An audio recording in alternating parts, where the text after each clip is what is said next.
Okay, so we'll start as usual with the motivation. That really, it's like having a bow and arrow, I guess, depending on which direction the archer points the bow and arrow, that's the direction the arrow will fly. If he points it just at the ground next to his feet, it will go just there. If he points it further away, it will go further. So we have to lift our motivation to go beyond just thinking about oneself and thinking about the next few hours or days or just this life even, because that's very limited from the Dharma perspective of Atisha and the great Indian masters and the Tibetan masters who came after him. And we are following the text of one of the great Tibetan masters who is following in the footsteps of Atisha, the great, I don't know, I guess we call him, do we call him an Indian master? Even though he was born in present-day Bangladesh, near Dhaka, but then I guess it was all, what? Jambudvip. Was it Bharat? Whatever it was, yeah, we count him as one of us, you know. He's not American or Chinese or Korean, Russian, you know. He's one of us. So he, in the 11th century, started this parampara, this lineage of teachings, which of course originate with Lord Buddha. And he put them in a what should we say, graded fashion, so that we could follow them in a very rational and understandable manner. And he spoke about three levels of persons: small, medium, and great. So the small person's motivation is to engage in positive karma and take refuge. Refuge is what we will look at today. Through doing that, that small capacity person aims to have happy future, meaning happy future doesn't mean, you know, a long life full of, you know, with plenty of money and so forth. It means a good human rebirth after the death of this life, after the end of this life, so that one can continue to engage in some kind of spiritual practice. So that is the minimum kind of motivation required by Atisha and his tradition. And then, of course, the medium capacity person aims to not only have a happy future, but to completely understand and cut the very root of our dissatisfaction and suffering, which originate in ignorance and the other disturbing emotions that arise from ignorance, specifically attachment, anger, and so forth. And then through doing that, that person can attain nirvana, be completely free from suffering. At the time of death, they are beyond all suffering and do not get reborn in a body like ours. However, that is only the medium capacity person. The great capacity person doesn't just want to escape suffering, but they want to also lead everybody out of suffering, help everybody else. So they aim to attain the state of Buddhahood, complete awakening, which the Buddha said all of us can attain, all of us, because we have the potential for that, the Buddha nature. So these three levels of motivation, they are quite, of course, quite powerful, very maybe elevated for us. But so long as we have a sincere interest and a wish to, what should we say? These words like improve or progress, they're kind of loaded terms, aren't they? We associate them a lot with more material things. But anyway, we can, let's say, develop more wholesomeness, more wholesome habits, habits that are more beneficial for oneself, more beneficial for others. We can do that, no? So by doing that, we can, whether there is future life or not, at least we can make this life somewhat meaningful and less problematic for ourselves and other people. So that's a very good motivation. But if we can arouse the urge to deeply understand why we suffer and how to be rid of it, that would also be, of course, that would be excellent. And then all of us have degrees of empathy, care for others, some kind of sensitivity and compassion. We all have. So we can also aspire to develop that to the extent where it would be possible for us to aspire for the state of Buddhahood, complete awakening, so that we can help everybody, which includes people right now that we may not like. Even we'll help everybody. Because, very simple reason, everybody wants to be happy and everybody is suffering. If we are carefully investigating, we see everybody is suffering. Dissatisfied in some way or other. So this motivation is very important.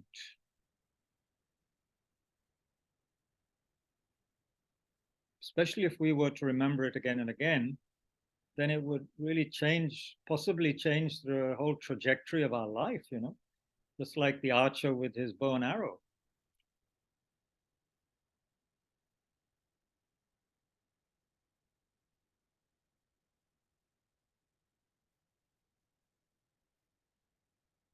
So something to at least to reflect on, the motivation, because often we don't really have much of a motivation. We have various plans, like a plan to go and see the Jawan movie, or a plan to go shopping, or a plan to investigate a bigger fridge or a washing machine,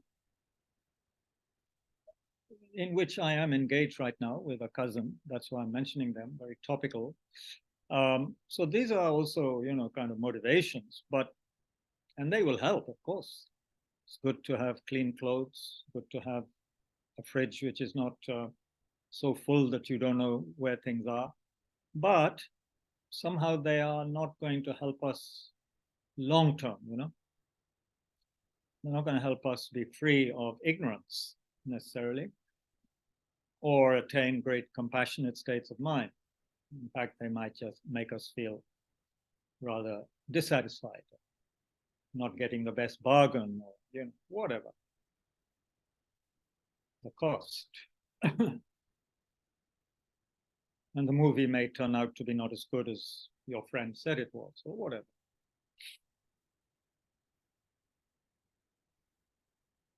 So it's good to have a long-term perspective, even though we can have to act day by day, moment by moment, with awareness. So I think we're going to today study further the text of the great illustrious saint scholar, Je Rinpoche, Tsongkhapa, who lived at the end of the 14th into the early 15th century, and who wrote this text, completed this text, it is said, 621 years ago, and which is still like you could say, dynamite, like an atom bomb, which can destroy our ignorance, our complacency, our laziness, our lack of compassion, and so forth. It's really something like that.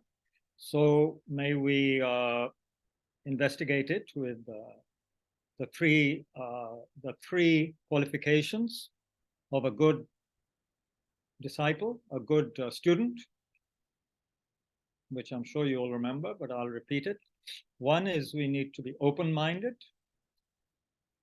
because there may be material which is new for us and which we instinctively resist, but we have to be open-minded enough to listen and not reject outright. Two, we need to be obviously intelligent to some degree. We cannot be at the intellectual level of a worm or something like that. We have to be an intelligent human being.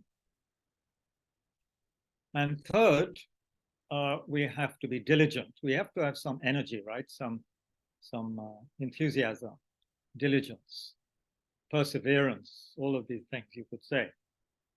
Otherwise, we just go to sleep, right? Even though we might be intelligent and open-minded, no point just going to sleep. So if we have these qualities, we can definitely benefit. So may we benefit, all of us, from this exposition of topic of taking refuge in the Buddha, the Dharma, and the Sangha.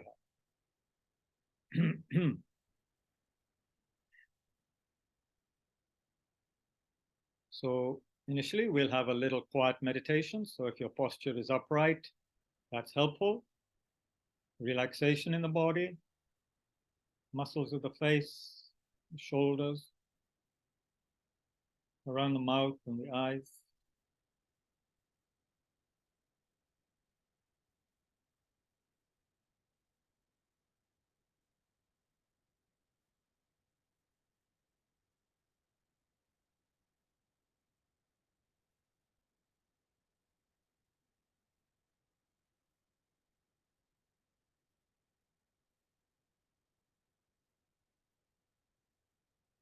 Upright is very important for the energy flow as well as sense of confidence and energy.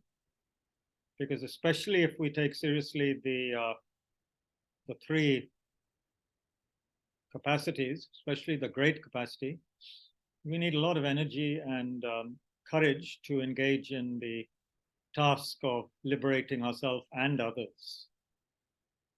We need a lot of positive self-confidence that it can be done. I must do it. The front of the body is open. That's very much also a sense of being open to working with the world. When we want to hide or if we're afraid, we cover ourselves up, don't we? We lunge forwards, we slouch forwards. We lean over to protect ourselves. So here it's the opposite.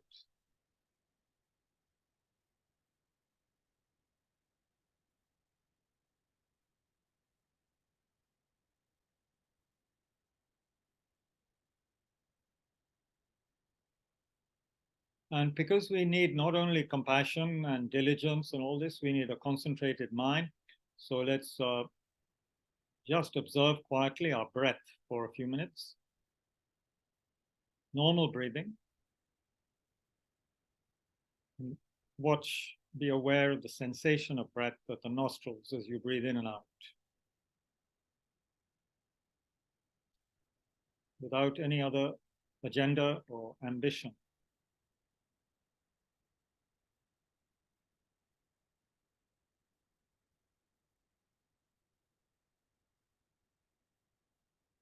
Letting go with the out breath. Meaning, as you breathe out, there's a natural sense of relaxation and letting go.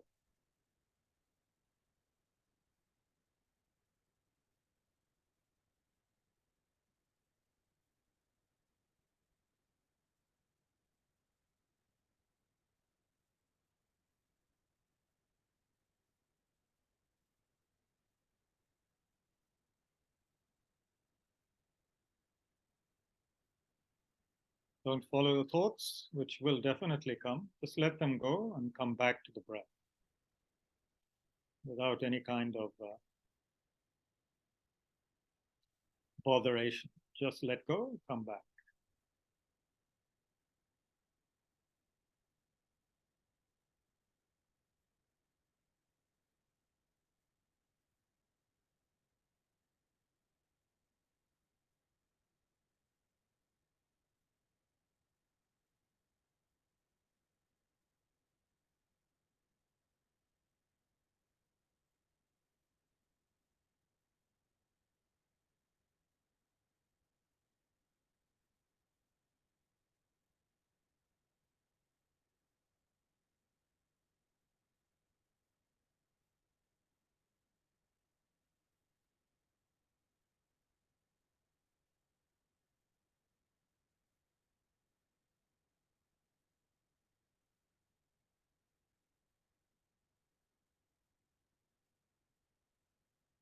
sense of calm,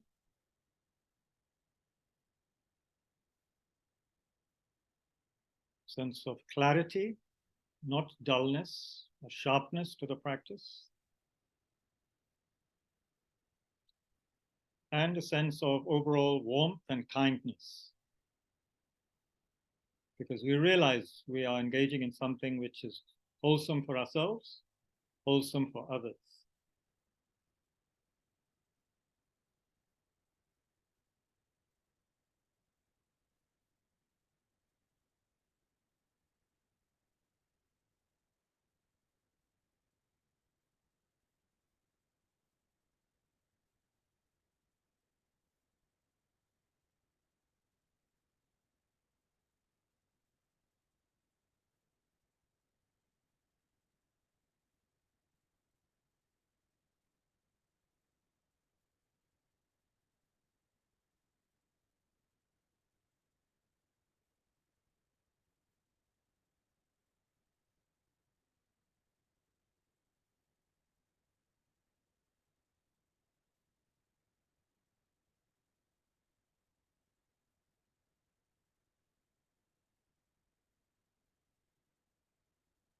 Doesn't matter how many times thoughts come, they are not to be regarded as an enemy. They're simply to be observed.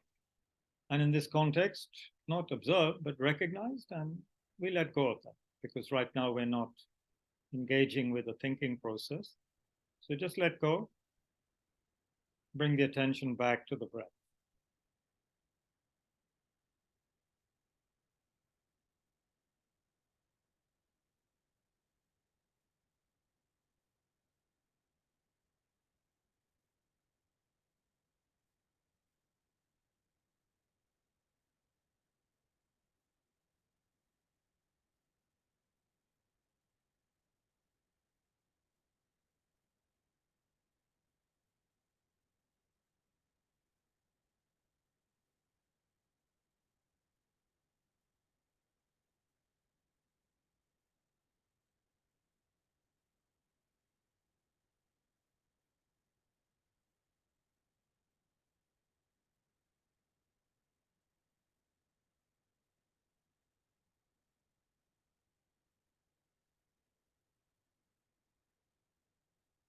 Now think, yeah, this is very nice.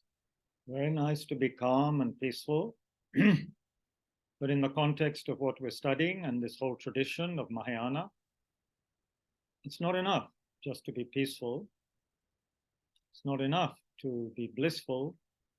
It's not enough to be in a state of non-conceptuality, however wonderful that feels. And it's not enough because there's work to be done. One, to transform our own minds, of course, and then to be of some genuine benefit to others. So therefore, we bring such practice to an end, you know. There are some God realms we mentioned before, where those particular beings, whom of course you and I can't see, they're in a state of blissful non-conceptual meditation for eons of time, but it's not liberation. When the karma finishes, it stops and they come down a notch or two. So being peaceful is wonderful, of course, very important, but it's not enough in the context of Mahayana Buddhism. And you could say, in a practical sense also, we can't sit all day being peaceful, you know. We'll have a lot of angry emails, WhatsApp messages, and so forth otherwise at the end of the day or week. Okay, so we're going to investigate, as I said, the chapter on taking refuge from this great text written over 600 years ago, and still totally relevant because it comes from the wisdom mind of a very great saint scholar. When I say wisdom mind, I mean wisdom and compassion mind. So we should feel also that it's in the tradition, the parampara coming from Lord Buddha. So there is nothing deceptive here. Of course, we have to investigate, The Buddha himself said do that. But we can be sure that what we hear, and I'm just the microphone, loudspeaker, what you're hearing is coming from a very authentic source, a very deeply spiritual, sincere being who, even though he was very highly, great scholar and highly realized, is still engaged in incredible purification practices and practices of accumulating positive energy with his disciples, with his main disciples. He engaged in that. So he was someone incredibly, someone we can trust, I think. But of course, with an open mind, we have to check. So we're very fortunate. I'm very fortunate, even though I'm just sitting here reading it, basically. But we're all very fortunate to have this opportunity provided by 16 Western translators who translated it into English. As I said before, the Hindi mein anubad nahi hua iska. So we in India are lagging way behind in these things. So 16 Westerners translated this text from Tibetan. Imagine 16 people working together. You ever had 16 people in a kitchen, even a big kitchen? So obviously these people work very skillfully together to produce this translation. At the end of the last chapter we were looking at Tsongkhapa talking about, thinking about your future life. He had been talking about the realms, he'd been talking about precious human life, death and impermanence, and he said, okay, there is death, so what's going to come next? He said, it's either going to be something wholesome or unwholesome, something happy or unhappy, something basically okay or something basically miserable. Miserable meaning animal or lower, So at the end of the chapter, on reflecting on your future life, he quoted the great 8th century Bodhisattva Shantideva. And so I'll read those 4 verses because they form a good introduction to the next chapter. If I neglect to cultivate wholesomeness, virtue, even when I have the good fortune to do so, what shall I do when I am confused by the sufferings of the miserable realms? Matlab, I'm a human now. I have the chance to create a lot of wholesome energy. If I don't do it now, what am I going to do when I'm reborn as an animal, for example? Phir kya karunga? Also, saying, who will protect me from this great terror? I will stare, aghast, and search all around for a refuge. He's talking about someone who is on the point of death. Seeing no refuge anywhere, I will become completely dejected. If there is no refuge there, what will I do? It's like all your life, you haven't bothered to engage in anything virtuous or had proper refuge in anything except, whatever the normal things, that people take refuge in, food and this and pleasure and films and property and money. So if that's all I've been doing, at the time of death, there will be no refuge, no authentic refuge for me, because none of the things I just mentioned are going to help us while we're dying. None of them. Even being a very famous person is not going to help us when we're dying. I mean, it may help us to have a very nice gravestone or a memorial, but it's not going to help our consciousness. So if there is no refuge there, what will I do?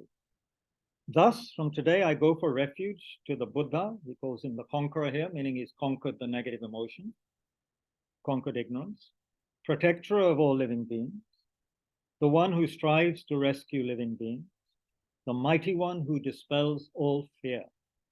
So he's saying from today, I'm going to take refuge in something authentic, something that can actually help. Everything else is very temporary and often just leads us very much astray. All the things we could think of, worldly things, they have their value for usually a very, very short time. And after that, they're finished. Whether it's a living being, a rose, a house, books, anything. They can't dispel our fear in the way that Buddha, Dharma, Sangha can. And then, of course, even though he's gone into quite some detail, Tsongkhapa, in order to encourage us to study more, says at the end of the previous chapter, the preceding discussion is a mere overview. You should by all means read, and he gives the name of a text, for it is explained more thoroughly there. Read it repeatedly and reflect upon what you read. This is the old tradition. You know, jaldibazi mein nahi the wo log. They did things very carefully. Now, I don't know what this text is that he mentioned, who wrote it. He's written Mindfulness of the Excellent Teaching is the English translation of Sadharma. Ajirji, can you pronounce that? Note 306 on page 394. Dharma Smriti Upashthan. Anyway, Mindfulness of the Excellent Teaching. Tsongkhapa is referring us to that. I don't know where we will find it. Maybe we'll need to know Tibetan or Sanskrit. So he's saying, if you're really serious, read that, and don't just read it once, and reflect upon what you read. Okay, so now we come to the chapter we want to discuss today. Going for refuge to the three jewels. There's nothing, doesn't mean anything about going to your local jewelry shop and buying a diamond or something. Jewels are Buddha, Dhamma, Sangha. The awakened one, his teachings, and the spiritual community. So this is the way, this is the reliance the small capacity person is using to make sure he or she achieves happiness in the next life. Not to mention long-term, of course, but at least to get happiness in the next life. So, and Tsongkhapa, I'm not reading everything.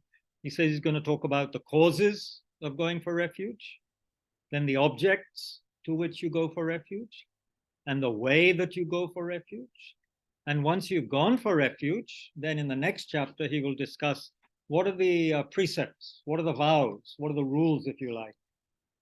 You know, you have taken refuge, then what do you have to abide by, you know?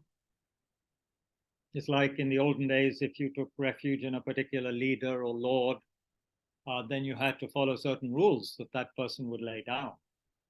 Or, yeah, like that. If you take refuge in a powerful person, in this case, the Buddha, who's not just powerful, of course, but other things too. If you take refuge in a powerful person, then he or she is obviously going to give you some guidelines that you have to abide by. Okay, what are the causes for going for refuge? There are many causes. As previously explained, you can't remain in this life, you will die. And after death, you have no control over where you'll be reborn. He's talking about ordinary people. Highly evolved people do have control. We don't have control. I don't have control over where I will be reborn. Because why? You're under the control of your karma. You're under the control of your karma. So just, and with regards to karma, Tsongkhapa reminds us by quoting Shantideva again, just as a flash of lightning in a dark cloud momentarily illuminates the darkness of a black night, so too does there infrequently appear in the world by a Buddha's power a few moments of intelligence to cultivate virtue.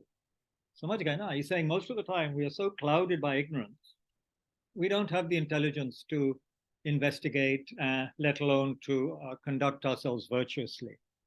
It's just not there. We are clouded by ignorance. Thus, virtue is always weak. Sin is fiercely powerful. You can check it out. If we're honest, we can check out. Have two columns in your book rather than income and expenditure. Have a column of, unvirtuous or meaningless activities and thoughts and words, and what is really meaningful and beneficial and wholesome on the right-hand side, and see how they add up. The great Kadampa masters had pebbles, white pebbles and black pebbles.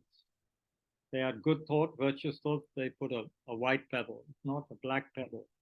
And then check at the end of the day, which is a bigger heap. Anyway, Tsongkhapa continues that since virtuous action, karma, is weak, non-virtuous is exceedingly powerful. If you contemplate how readily you will fall into the miserable realms, you will be filled with fear and dread. And you will resolve to seek a refuge. You will. If you have to go to a foreign country and you're told that there are a lot of disease there, then you will be very much motivated to take the vaccinations you need to not have yellow fever or whatever it is.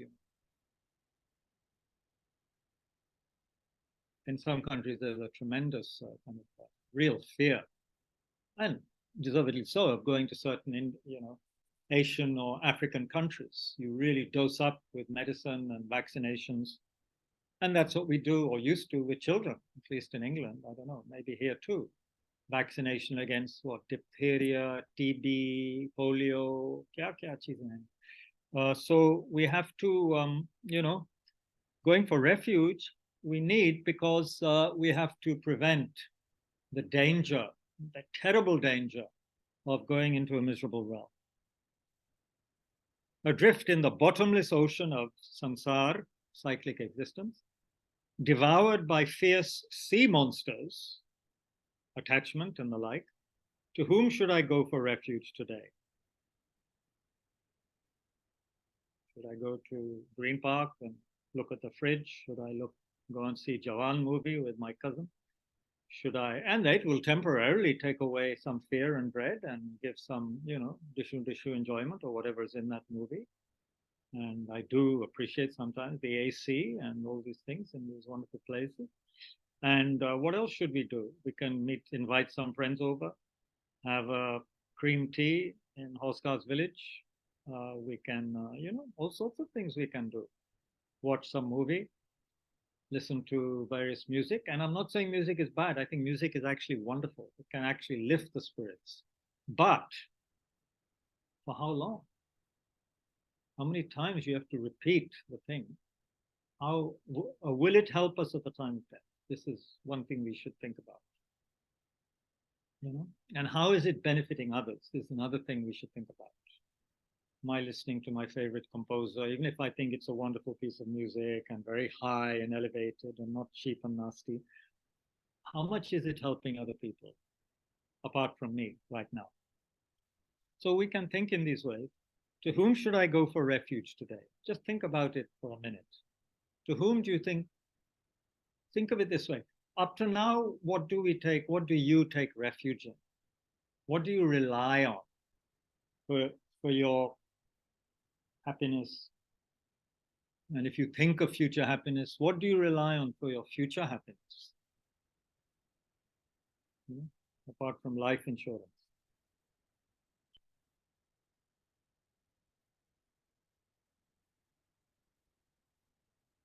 Health insurance. Right.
And if we're honest, perhaps we'll find that very few of these refuges we take are helping us beyond this life,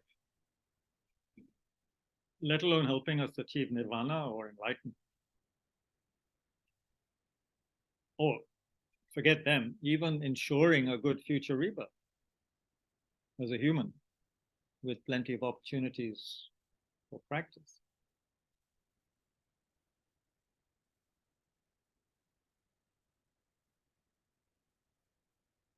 All the things we think which will really give us final satisfaction, you know, the perfect partner, the perfect location to live, the perfect this, the perfect that, or if we want to be alone, the perfect life of an ascetic.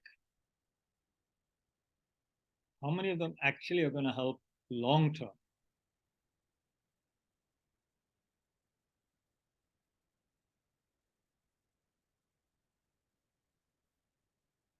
There's something to reflect, which is not to say that it's wrong to use an umbrella in the rain or eat when you're hungry. Of course, all these are temporary refuges, though, very short lived.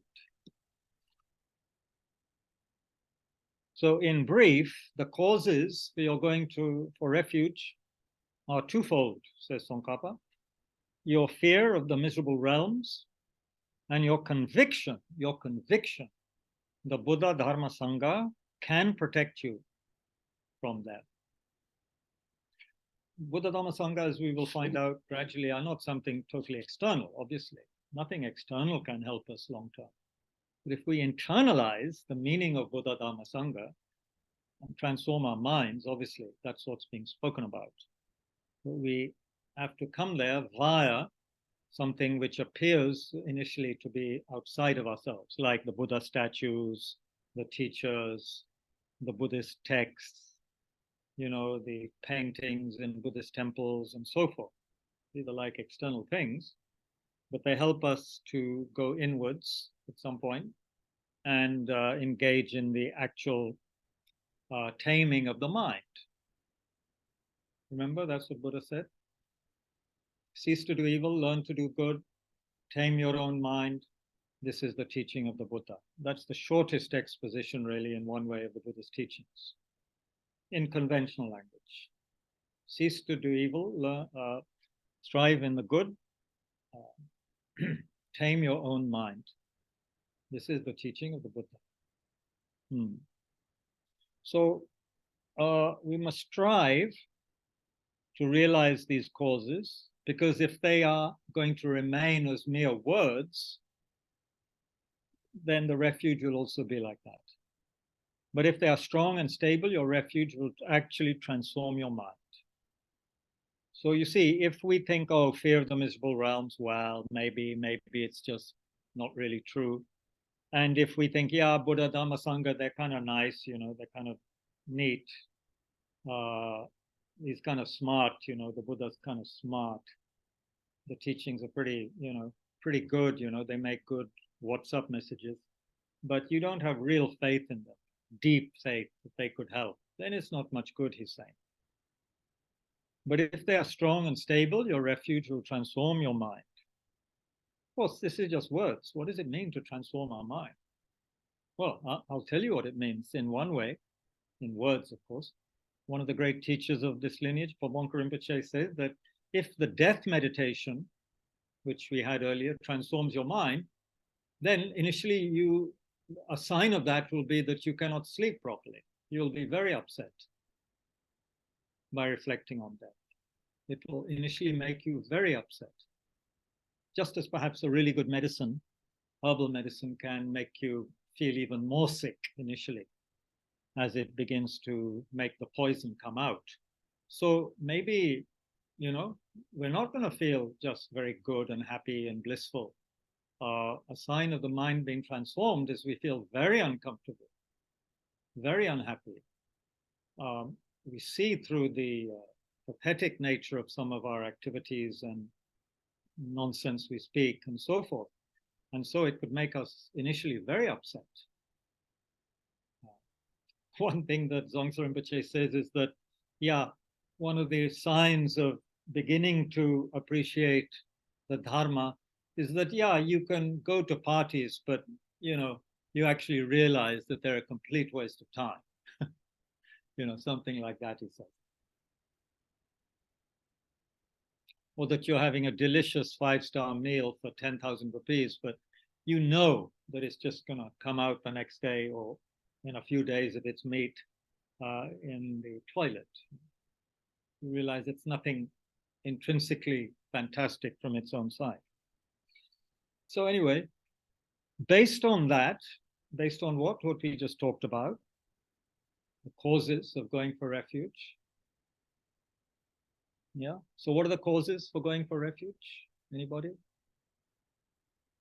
who has been alert to the last 10 minutes? Yes. 2 causes. No, no, no, no. Why do we go for refuge? Why do you take inoculations, vaccines? Because you're afraid of the suffering of sickness. Why do we go for refuge? In Buddha Dharma Sangha, he gave 2 reasons. Huh? Sorry? Okay, okay, you can say. Tsongkhapa says 1 is your fear of the miserable realms. Okay, your fear of becoming an animal or worse. What's the second reason for going for refuge? Why do you go for a refuge to rock and roll? Huh? Ajivji, why do we go for refuge to the 3 jewels and not rock and roll? Conviction. Conviction, thank you. Conviction that they can help. Tsongkhapa says, conviction that the 3 jewels can protect you from the miserable realms. So you're afraid of suffering, and you have faith that the vaccine can stop you and your children from getting yellow fever when you go to the Congo, right? If you are so inclined to go to that poor country. Okay, so the refuge, if these causes have become more than just words, then our refuge, she's saying, will be very strong. It can transform our mind. Based on that, what are the objects to which we are going for refuge?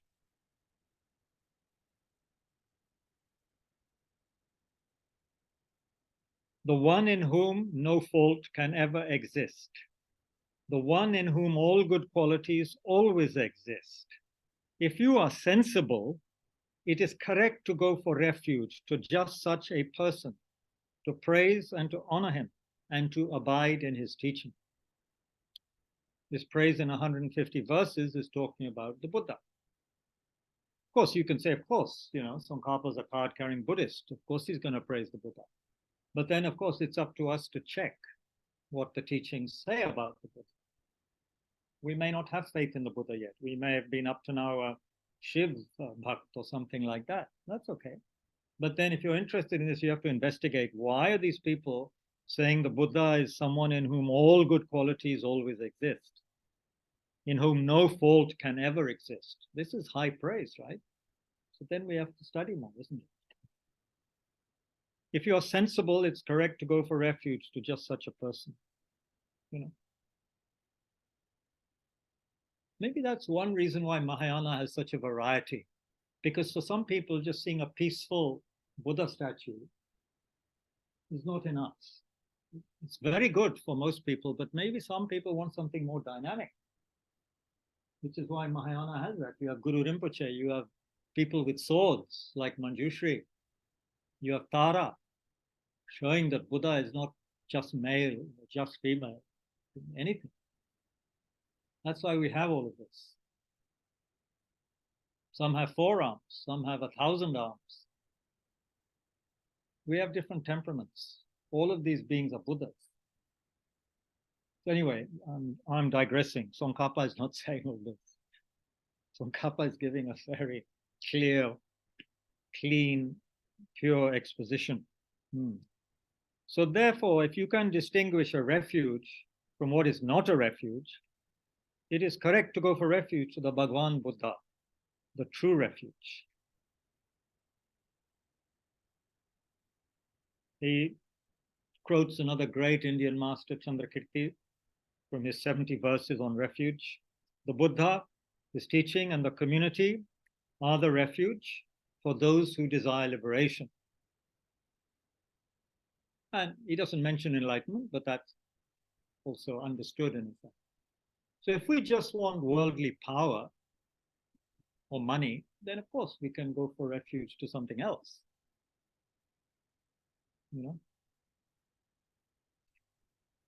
Okay, so now he's said what we are going for refuge in, the reasons why they are worthy to be a refuge. Right? This is good, isn't it? Tika, you're saying Buddha, Dhamma, Sangha, but why are they worthy to be a refuge for you? What are their qualifications? You want to go to Oxford or Cambridge or somewhere to study? Why? Why? What's the qualification of these places? Or you have a very specific topic you're interested in studying. You hear there's this professor here or there. Why? You check that professor's qualifications. They're not just the qualifications, their work, what their students say about that person, etc., etc. So why is the Buddha, why is his teachings and the spiritual community, why are they worthy of being a refuge? Okay, listen, this is amazing. This is amazing how he goes through it. He says there are 4 reasons why the Buddha is a worthy object of refuge. First, this is so important, he has mastered himself.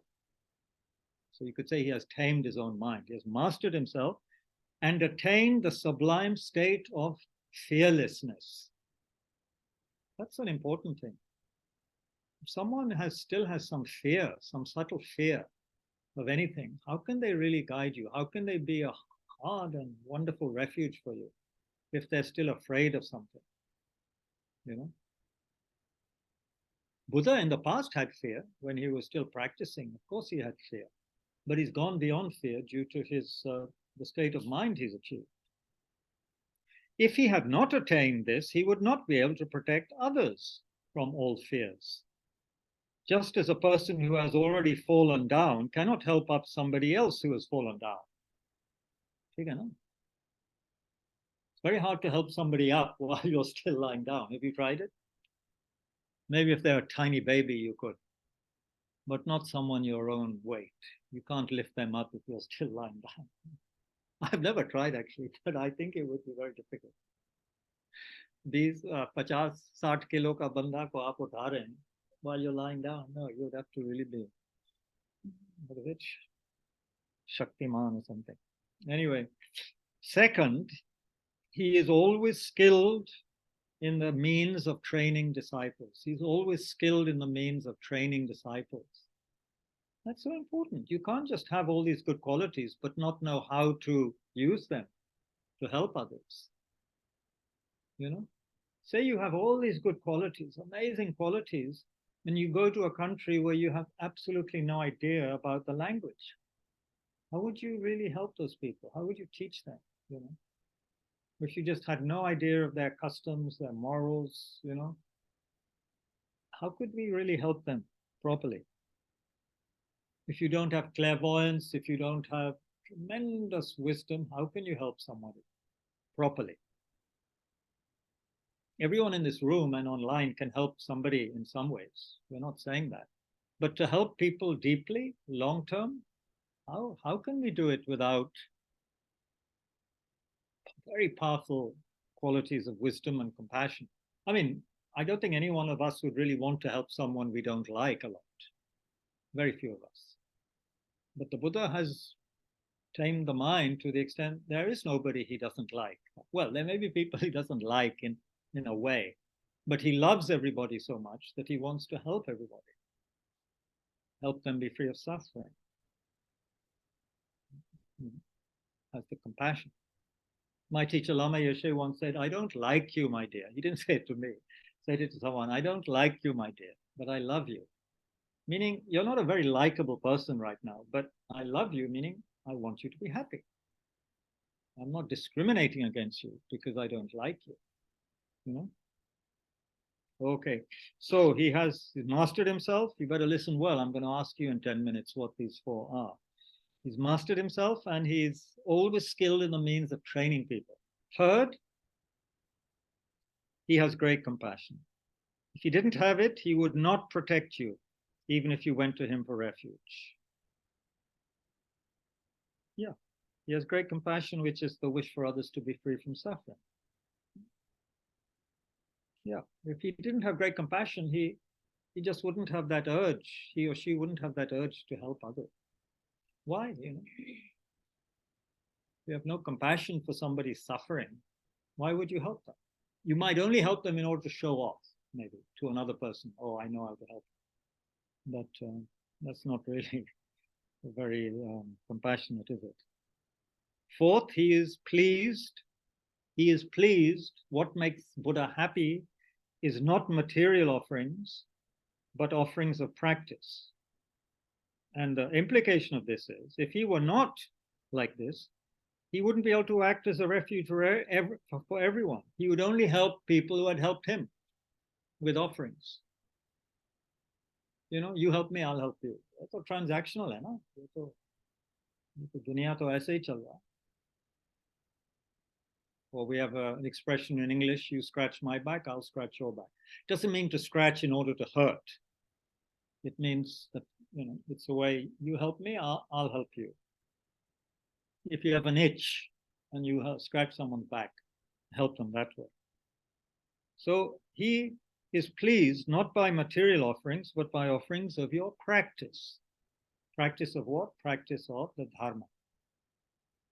If he were not, he would not act as a refuge for everyone, but would help only those who had previously helped him. So in other words, he's unbiased, right?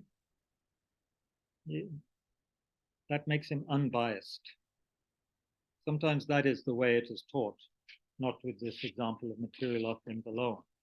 So I remember the first book we read that Lama Zopa Rinpoche had put together in Kapan Monastery when I first did my course there, 1980, was, it was called, it had a wonderful title. What was it? It will come later. Anyway, the teaching was that if on one side of Lord Buddha, somebody is massaging him with wonderful scented oil, and on the other hand, someone is angrily cutting his body with a knife, Buddha feels equal compassion for both those people. Totally unbiased compassion and wants to help both of them. So it's not like he's pleased only by someone massaging him. He doesn't care if somebody is cutting him. He wants to help everybody. So what are the 4 reasons why Buddha is a worthy refuge? What's the first? Even I have to look at the book. Huh? Huh? Good. Number 2? Back row. Good. Good. 3? Somebody else who hasn't spoken. Somebody else who hasn't spoken. Number 3. Good. He has great compassion. Number 4. Unbiased. And the example given is? He's not pleased by the material. What is he pleased by? Practice. Great. Okay. In brief, only one who is free of all fear, who is skilled in freeing others from fear, who has great impartial compassion for everyone, and who acts for everyone's welfare, regardless of whether or not they benefited him, is worthy of being a refuge. Since only the Buddha has these qualities, and the divine creator and so on do not, he alone is the refuge. Of course, Buddhism doesn't believe in a divine creator, but some people do. So Tsongkhapa is referring to that being as the divine creator. Therefore, his teaching and the community of his disciples are also worthy of being a refuge. Because if this being has those qualities, it's for sure that what he teaches is going to be very beneficial. Therefore, after you've ascertained these things, which are taught in the compendium of determinations, entrust yourself to the 3 jewels with a single-pointed focus. Don't dither, don't vacillate, don't say maybe, maybe not, you know. One day you come to Tushita, one day you go somewhere else, and this. I'm not saying don't go to other temples. I'm not saying that. But if you can't make up your mind who you want to put most of your trust in, then you will be in trouble. It's like trying to serve 2 masters. Very difficult. Have you ever had that experience? You have to serve your boss. You also have to serve your husband or wife. You have to take care of one child and the other child, and they don't always see eye to eye, you know. You have to serve the state. You also have to serve your conscience. You have to serve blah, blah, blah, you know. You have to stand up for your football team, but also love your friend who supports another football team. You know, we always have these little problems. So I don't know why I'm saying this. Anyway, There must have been a reason.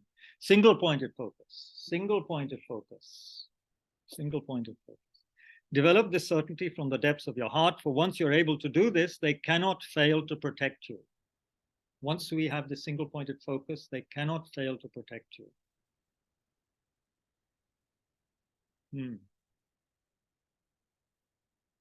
We don't have the focus. If you have a radio which is not very good and can't get the right frequency, you won't receive the program. Right? In those old-fashioned radios. Aajkal to button dabana hai, but in those ones you had to twiddle the knob, right? So if we don't have, single-pointed focus, we cannot get the benefit. This is so because there are two causes for you to be protected. One is external, the other is internal. That makes sense.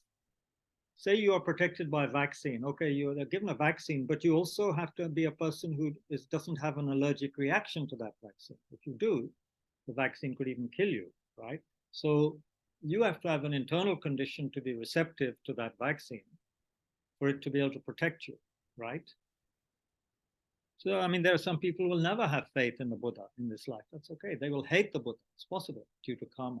So however much good teachings they receive, it will be like useless for them. Their mind will reject it. So we need the internal factor. The teacher has already fully realized the external factor, but you suffer because you have not yet developed the internal factor, which is entrusting yourself to the refuge.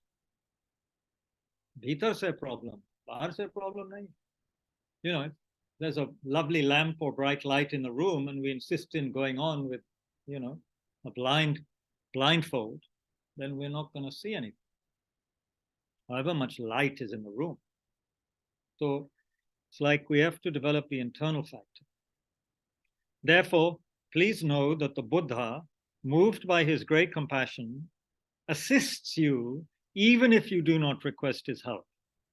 I think it means, helps you if you've already taken some refuge. What do you think, Ajayji? Or does the Buddha help everybody as much as possible anyway, even if they don't have any single-pointed focus? What do you think? But only if they're available, no? If one of the sutra, infused by compassion.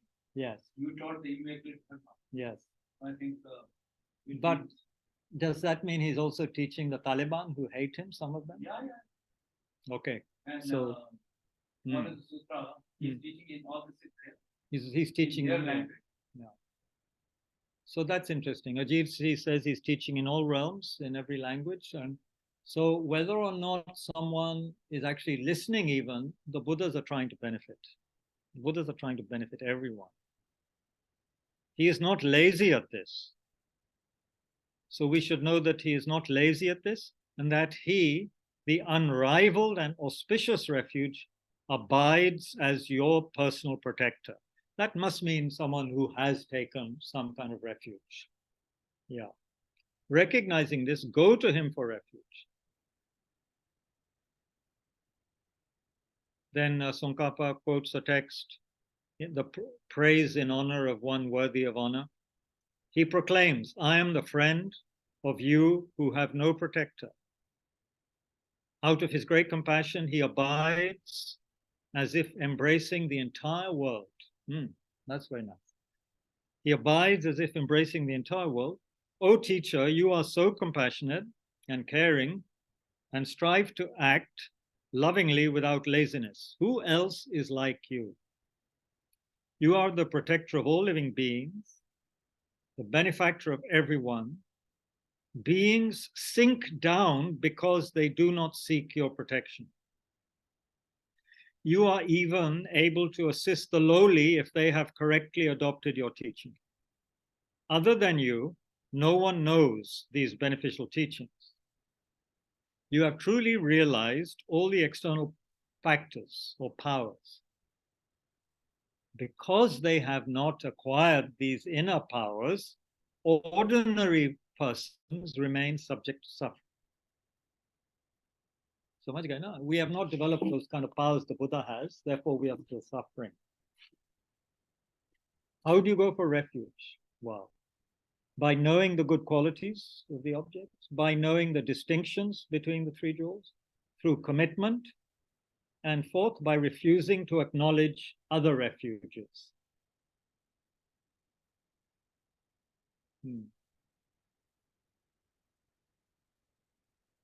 So maybe once, someone has explained to you the benefits of good, wholesome sourdough bread, then you really don't ever again want to have some third-rate maida bread, because you know it's going to stick in your gut and make you sick, even though it might taste nice.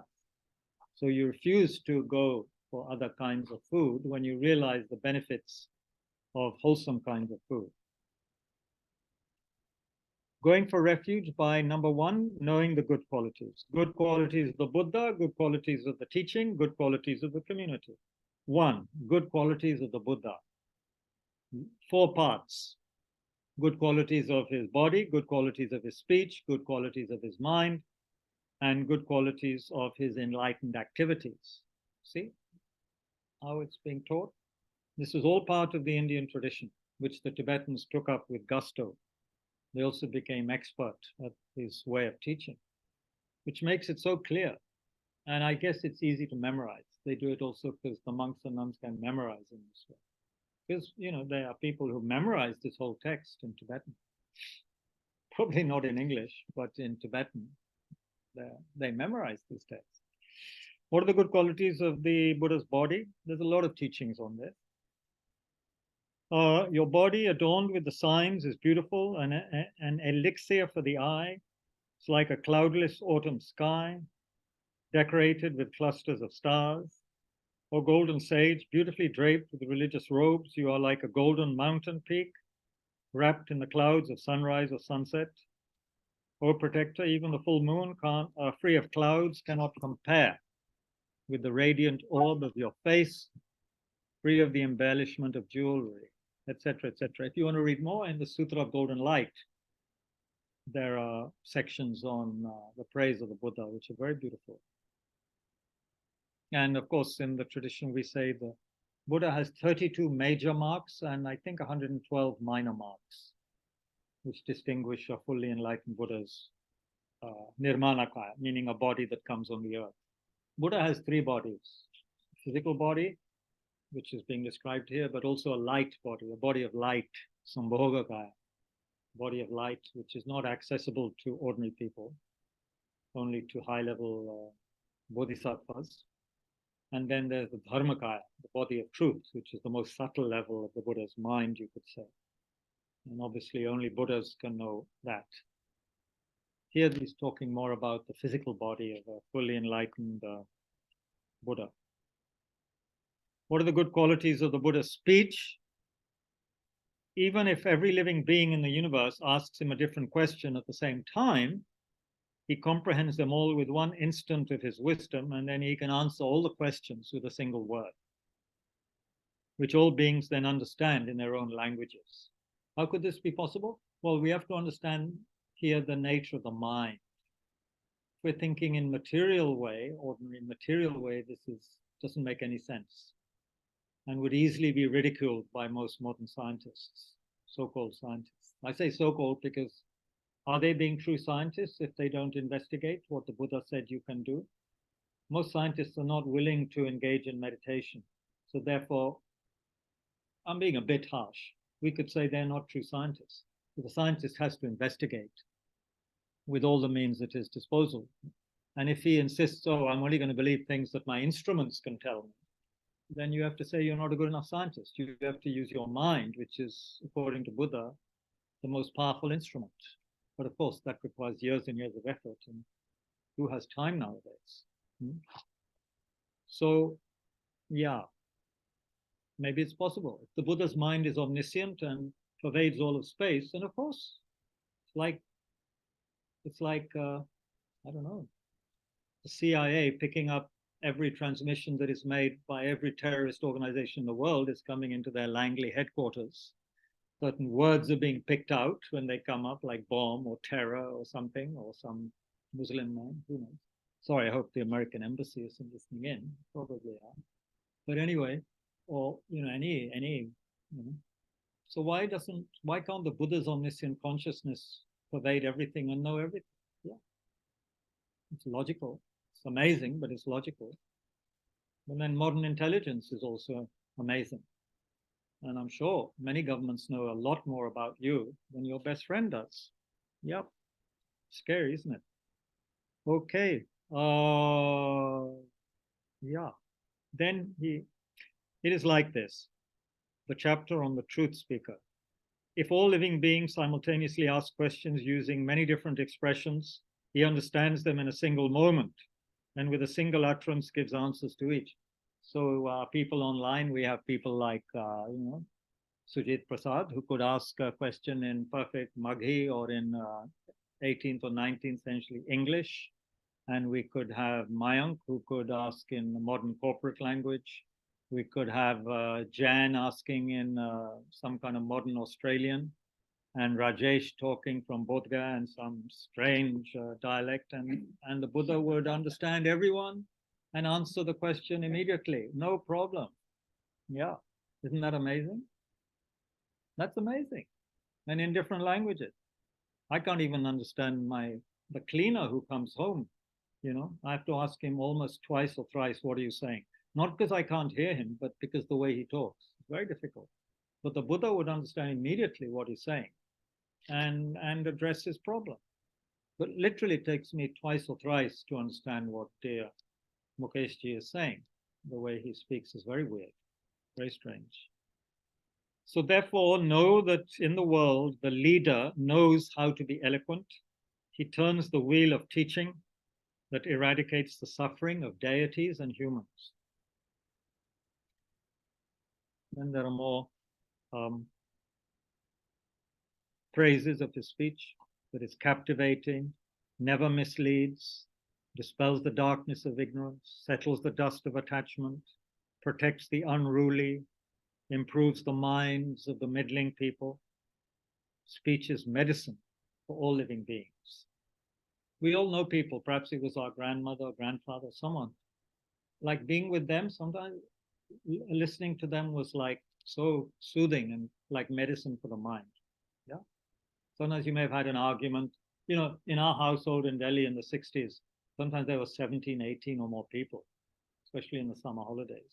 So then you're having a problem with some uncle, you go to another uncle, or you go to grandma, bawa ke paas jao, wo kuch bolti thi, shant ho gaye. So, but the Buddha can do this for everybody. His speech is a medicine for all living beings. It makes you calm and happy. That's a great gift to be able to do that for people. Because, people are suffering and we need every tool available to calm their minds, make them happy, no? Then the good qualities of the Buddha's mind come under two other sections: good qualities of his knowledge and the good quality of caring. Good quality of knowledge. Without obstruction, the Buddha's knowledge contacts the real nature and diversity of all phenomena as if they were a dhatri fruit placed in the palm of his hand. In other words, he knows all phenomena in the universe as though they were right there in the palm of his hand. That's the extent of his knowledge. Sarvagyani, Sarvagyani.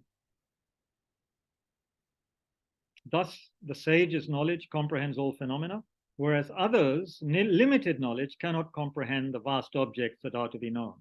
You should reflect on this knowledge, as is described in the praise in honor of one worthy of honor. There's a lovely verse there. Like the wind moving across the sky, your mind is unimpeded with respect to the single and the manifold animate and inanimate phenomena. So just like the wind can contact everything as it's moving, the Buddha's mind knows everything. Your mind is unimpeded. We are totally impeded right now by duality, the dualistic mind, and what we call hallucination of inherent existence. Everything seems so solid. I mean, I don't know about you, but my mind stops at this wall. I can't see beyond it. I can't see underneath the floor. I know what's above because I've been there, but I can't see it. We're so limited.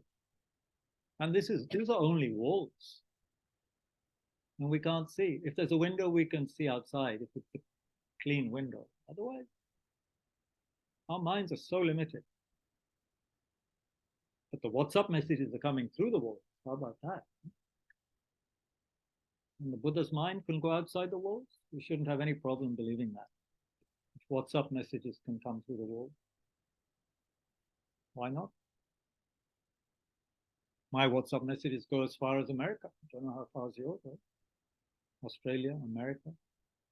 I haven't sent to Alaska yet, but I guess they would get to Alaska, Vladivostok, Moscow. Amazing. And then there's the good quality of caring, because knowledge on its own, yeah, it could again be something you show off with, but the Buddha has the good quality of caring. In the same way that living beings are bound inescapably by the afflictions, klesh, so is the sage bound by great compassion, which thus arises continuously as he beholds the suffering of living beings.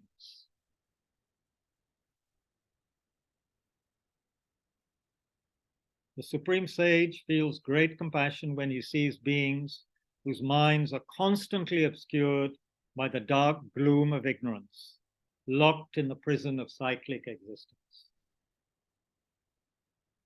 Have you ever had some kind of feeling for a fly that's trying to get out of the room, bashing itself against the window? Have you ever seen that happen? Or a bee, and you open the windows, but it doesn't go towards the window. It keeps on going towards, it doesn't go out, it keeps on bashing against the window. And you feel kind of sorry for it, it's not getting out. So the Buddha, in a much deeper and more expansive way, sees all of our suffering, how all of us people, even humans with very clever minds, are spending so much energy fighting and killing each other and making bombs and sending rockets to far in the universe, but not able to help one another and care for each other properly. I'm sure the Buddha, I can't imagine the compassion of the Buddha. Quite apart from seeing that, then there's the suffering of the animals that he sees, the suffering of the hell beings, the suffering of the hungry ghosts, the suffering of the gods when they come out of their amazing meditations and realize that they're not enlightened and that they have to now suffer and have a stinking human body rather than a body of light. Imagine the suffering of those long life gods. It's said to be terrible when they come to the end of their lives.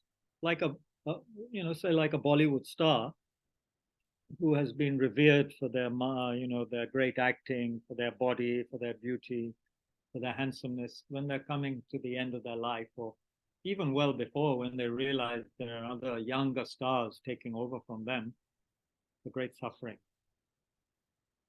being rejected by former lovers and so forth because they're not yet, not still beautiful enough or handsome enough, all of that. So Buddha sees all of this in all the realms.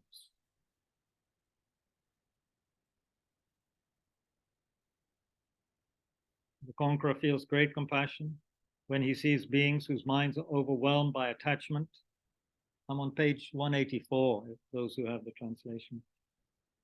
Who have great craving and are always longing for sensory objects, who have fallen into the ocean of cravings, attachment.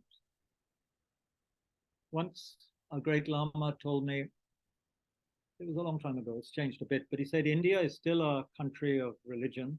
The West is dominated by desire, attachment. Of course, that was 35 years ago. It's changed a lot now. I think in India too, we are totally caught up with that. So cravings, attachment, craving. Wherever you go, if you go to a mall or any of these places, there's kind of craving, a lot of craving is happening. Of course, it's happening everywhere, but you can often see it. And the attitude, one thing about craving is it's very hard to satisfy. So you see I've seen a lot of unsatisfied, kind of almost, desperate faces in malls of people going from shop to shop, not finding total satisfaction at all, but craving. And I see it in others because I see it in myself.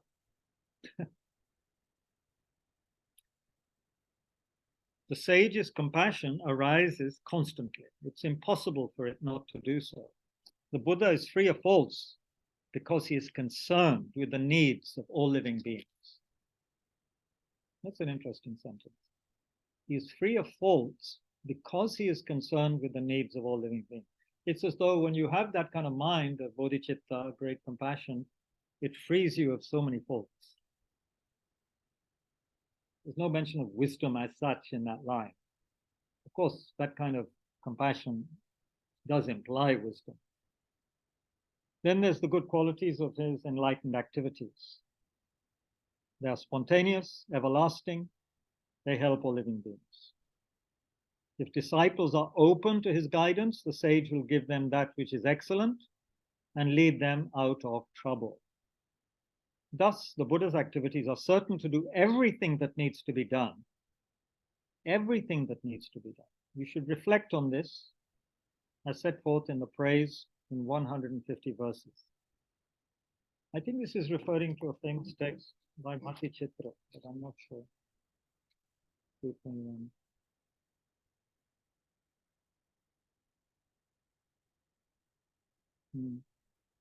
Anyway, it's quoted again and again. O compassionate one, wishing to help, you act for the sake of living beings. How could there be something helpful which you have not done? What excellent thing is there that you cannot bestow on the world? What trouble is there away from which you cannot lead living beings?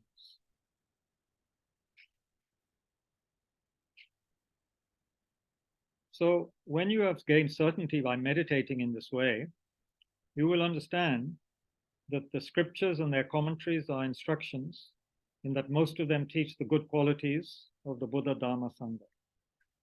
People who reject analytical meditation as a practice, thinking that it's mere conceptualization, are shutting off many such ways of accumulating merit and clearing away obscuration. Therefore, be aware that such a rejection of analytical meditation is a great obstacle to taking advantage of the boundless potential of your life of leisure and opportunity. The more you practice these things, the more accustomed your mind will become, and the easier it will be to practice what you had initially found difficult to learn. And you will develop the spirit of enlightenment, thinking, I too should obtain Buddhahood, like the Buddha whom I recollect. Let's face it, if we were to reflect on this every day and not just this Sunday morning, I think we would develop some wish to become like the Buddha. What do you think? Do you think so? I think I might. I might want to become a bit like that, rather than this lump of craving flesh, for sure. You will have visions of the Buddha day and night. Goodness me, yeah, that would be nice. Huh? Visions of the Buddha. मैं तो सपना में भी नहीं देख रहा हूँ, दिन में क्या देख? No matter how much you suffer of death, then you will not lose your recollection of the Buddha. It said if you remember your teacher or compassion or Buddha at the time of death, then there's no way you can have a bad death. You will have a good death. And you will have a good rebirth.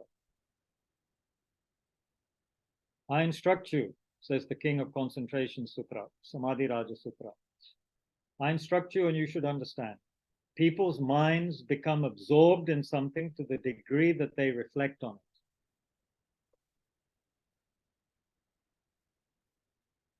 If you watch NDTV all day, you'll become NDTV. If you watch ZTV all day, you'll become ZTV.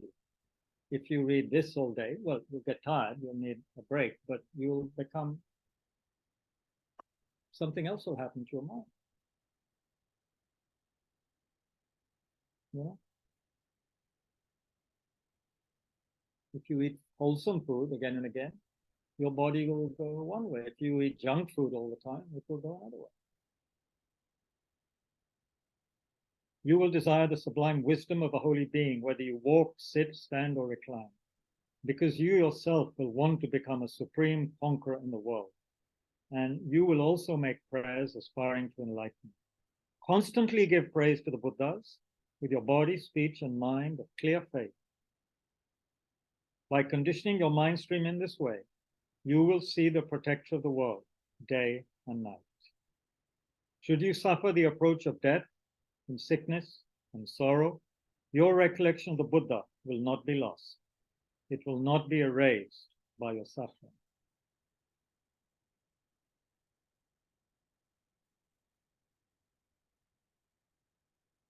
Thus, reflect again and again upon the good qualities of the Buddha.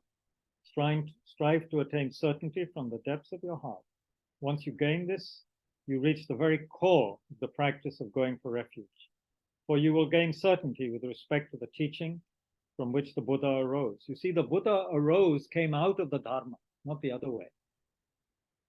Buddha received the Dharma, however, he did. That's why he became a Buddha. It's not like suddenly Buddha arose and then he gave Dharma. No. So when we have respect for Buddha, we'll respect what made him the Buddha, which is the Dharma. And we'll respect the community that practices the teaching. Without this, then there is no practice of going for refuge that transforms your mind, not to mention other parts. So we'll stop there because the next section is the good qualities of the teachings. And it's rather a lot of material, but again, people need time. Yes, Yash, bye. You see, when we were discussing, do you think Buddha and Dharma are two sides the same coin? Aren't Buddha and Dharma the two sides of the same coin? Well, they're inseparable, yes, inseparable. Without Dharma, no Buddha. Without Buddha, no Dharma. In that sense, you mean? What do you say? Is it a good analogy? Heads or tails? Heads or tails? Two sides of the same? Yeah, it's one way. Heads or tails? Yeah. What do you think? Is that a good analogy? A good metaphor? Yeah. And then throughout the session, I was just thinking about this comparison. When God becomes the Word. When God becomes the Word. It's the Word. Like the Bible says, God became the Word. In the beginning was the Word, and the Word was God. Those are the first words of the Bible, are they? And then I was reflecting with when you realize that so, yeah, take it. Yeah, when you realize the Dharma completely, you become the Buddha. And then everything you do or say is Dharma in that sense. There is no meaningful distinction between the Buddha and the Dharma. For us, there needs to be, though, because there's a being called the Buddha, but we also need to practice what is called the Dharma. But yeah, something I wanted to say at the beginning, but it wouldn't have made sense then. Given all of this we have heard, the wisdom teachings, the perfection of wisdom teachings, what do they say? At the end of the, forget the 100,000 one and all that, but the Vajrachedika, the Vajrakata Sutra, sometimes called Diamond Kata. What does it say in those famous words? Those who see me as an those who see me as an image, those who see me as sound, they have not understood me, the Buddha says. Tsongkhapa just said that, all the good qualities of his body, all the good qualities of his speech and mind. I think in that thing, in the Diamond Kata, he's saying, I'm not my body, I'm not my speech. I wish I had the quotation with me. I should memorize that. Anyway, he's saying, what I am ultimately, what the Buddha is ultimately cannot be spoken about so easily in words. Certainly not a statue or a form. That is not Buddha. Buddha is a quality of awareness, right? The deepest awareness we could ever achieve. It's the Buddha nature, manifest, right? So of course, that's not words, however sublime. It's something to be experienced, right? I guess. So words only take us so far, and that's maybe the beauty of the perfection of wisdom teachings, why they are revered so much You know, Lama Zopa Rinpoche, wherever he traveled, he would travel with all these relics and texts. He would put the wisdom texts, perfection of wisdom, Pragya Paramita Sutra, in the middle of a room or somewhere so the students could come in and walk around, circumambulate. Because without perfection of wisdom, we cannot be a Buddha. So we have to realize how all these teachings are at one level conventional teachings. They are very necessary, but they are not the non-conceptual teachings. So the Buddha is not words. The Buddha is not just a speech. You know, those who understand me as form, those who understand me as sound, they do not see me. Paraphrase of what the Vajrachedika says, almost at the end of the sutra. So that's important to know. And the other thing about Buddha, which blew my mind when I first heard a Lama tell me, makes total sense now in one way, that the Buddha doesn't have to think about anything. The Buddha's mind is totally non-conceptual. So the Buddha doesn't think, okay, today at 3 p.m. I'm going to go and teach at Tushita. Buddha just spontaneously engages in activity that needs to be done. So it doesn't mean the Buddha would come here, if there was a Buddha, he wouldn't come here at the wrong time to teach.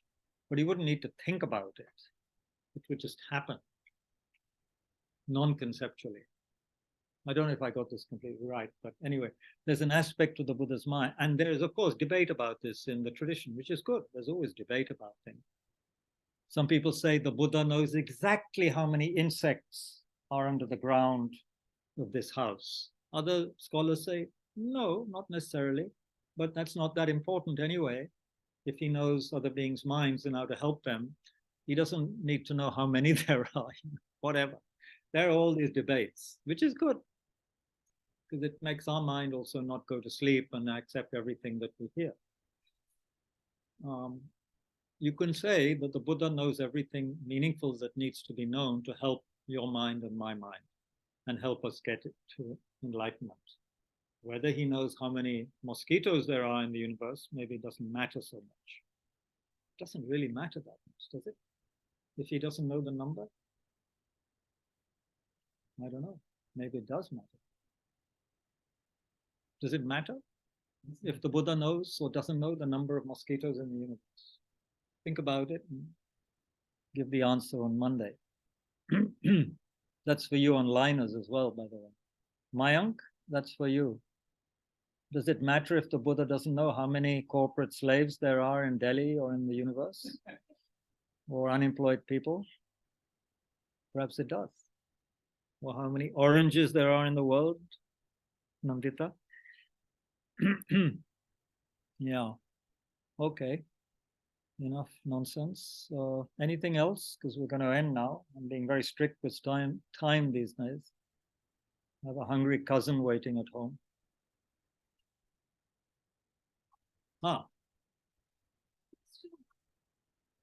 Helping others, yeah. Yeah, please come forward.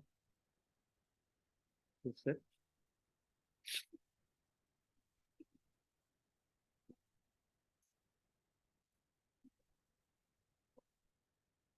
Right.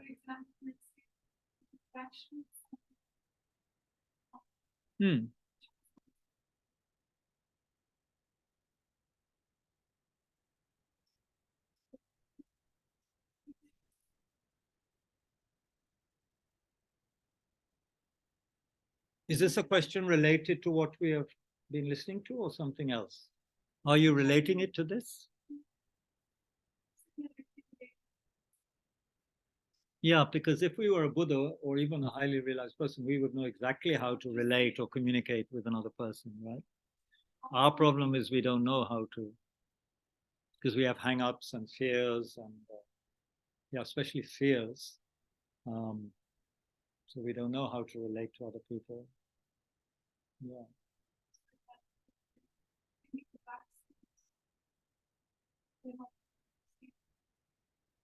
Yeah. Exactly. Exactly. Yeah, yeah.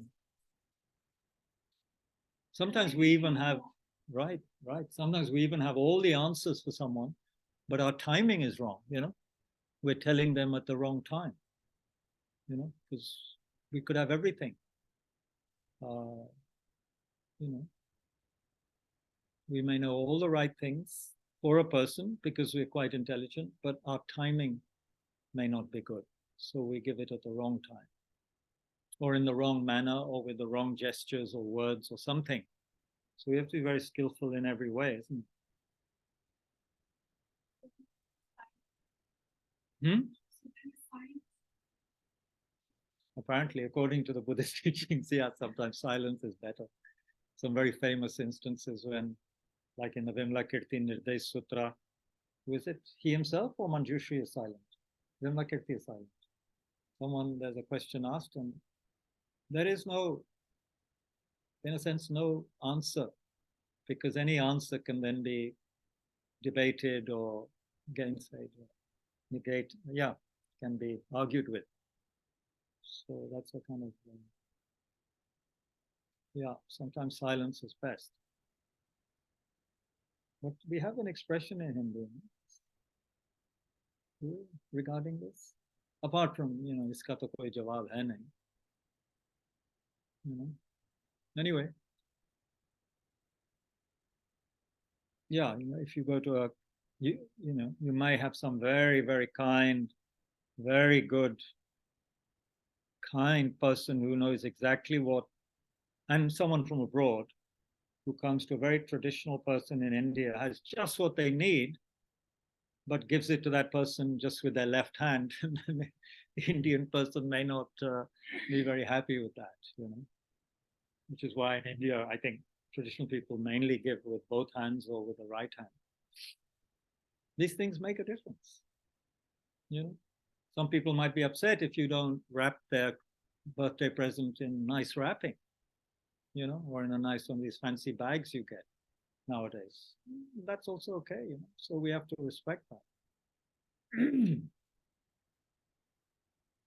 And then there's a way of saying things, isn't there, in a kind way, or in a gruff way, or in a kind of neutral way. And we have to know what that other person needs.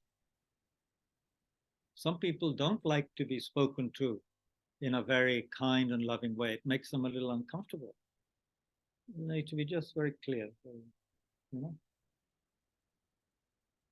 And some people won't listen to you unless you're a bit gruff and strong. They will think you're weak. So it's very difficult. So without clairvoyance, which Tsongkhapa hasn't mentioned that word, I think, in this chapter, but the Buddha has perfect clairvoyance, meaning knowing exactly another person's mind, and so therefore also knowing what they need, and how to approach them, etc. We don't have that.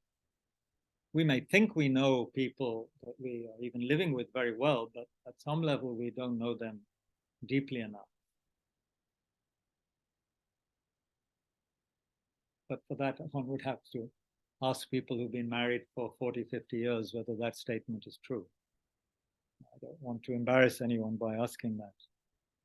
Okay, thanks, Jan. Thanks for attending. Jan from Australia is leaving.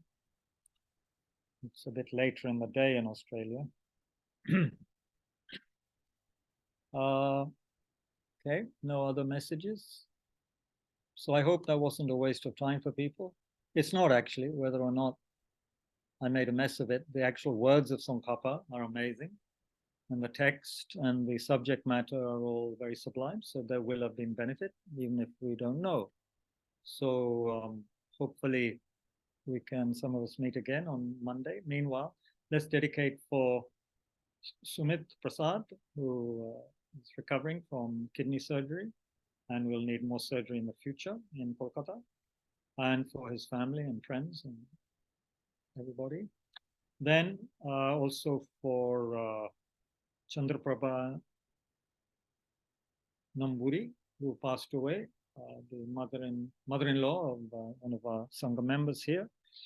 May she have a good passage to a good, very good human life and meet the teachings. May all of us have long and healthy lives, never be separated from authentic Dharma and authentic teachers. May all our teachers have long and healthy lives, especially His Holiness Dalai Lama, all the other great Lamas. May all their holy wishes for us be fulfilled. May all the Dharma centers in the world that are helping people with the sublime teachings be successful, grow in their activities. May all the war, famine, disease in the world quickly come to an end. May people think of benefiting one another and caring properly and intelligently for the earth, for the planet.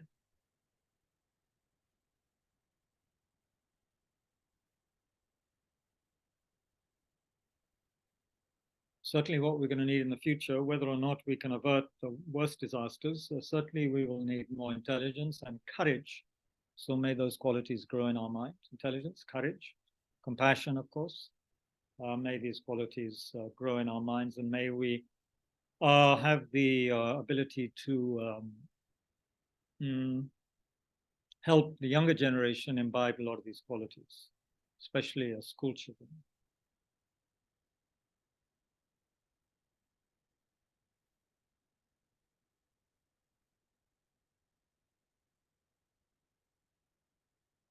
So if there's courage and there's this willingness to help one another, that will go a tremendous way towards alleviating a lot of the suffering that is already there and which is definitely going to get worse in this world.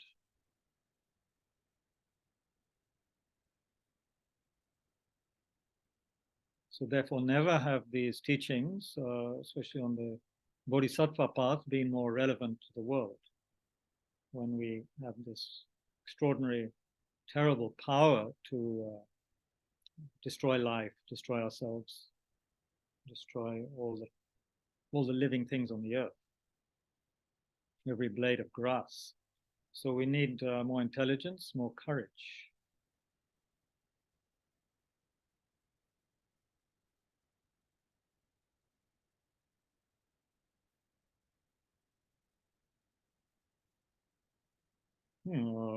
Gangri rawe kore jingam bendon deo mali jingwen chere ziwang tenzing yansu jope zite bardu tengya che jonje zanjo remboche magia panam kekirech kiapa nyamba mepa yang gone gongdu belwara jo. Short long life prayer for His Holiness and Bodhicitta prayer. Then we, since all of us are here due to the kindness of Lama Yeshe and Kyabje Lama Zopa Rinpoche, we also dedicate for the quick rebirth, swift return of Kyabje Lama Zopa Rinpoche, who has cared for us for 50 plus years in his past incarnation.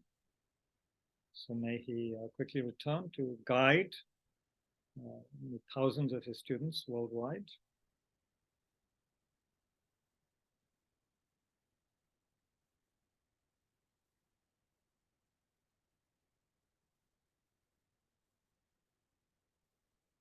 And very importantly, may we all, when we get up from our seats or go out of Tushita, may we be mindful to remember the teachings and try as much as possible to put them into practice.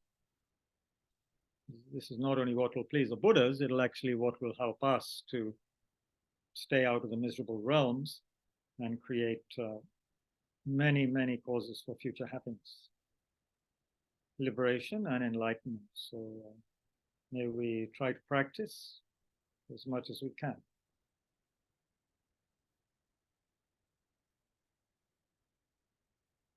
So thank you everyone for your patience, and see some of you again on Monday. That's tomorrow. Yeah, tomorrow.